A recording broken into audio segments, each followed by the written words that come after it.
Na ji busar soyayya, zo ki amsa mai suna.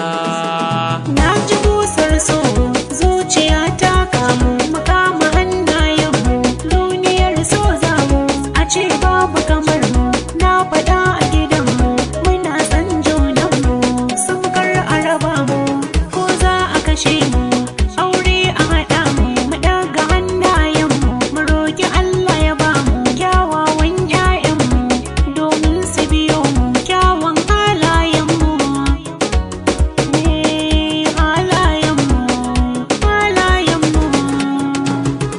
Yau gashi na hau doki, na daga tutar sanki da takobin yin yaƙi, zan sare maƙiyanki, mafitar din maƙiyanki sai yana ƙaunarki.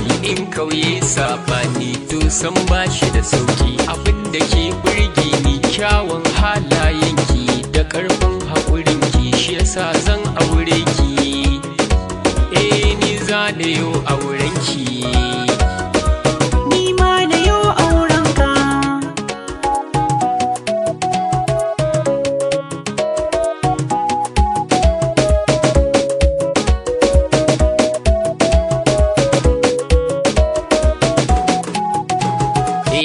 Akan soyayya za na baki zuma, ni ki ba da rama, abin ba rigima, in za a yo rigima a taɓa ki zan yi sama, in ɗau gudunma in yi yaƙi in gama.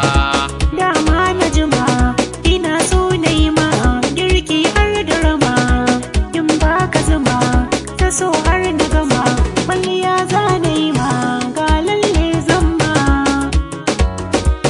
alƙawar na yi ma hannun ka za ni kama.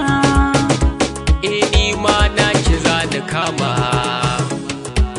na miƙo hannu da ki ba da soyayyarki da za da je da yi nuni a gaban maƙiyanki. Na ɗauka na baka a yanzu na zama taka, ka zo gida mun zauna in zamo matarka.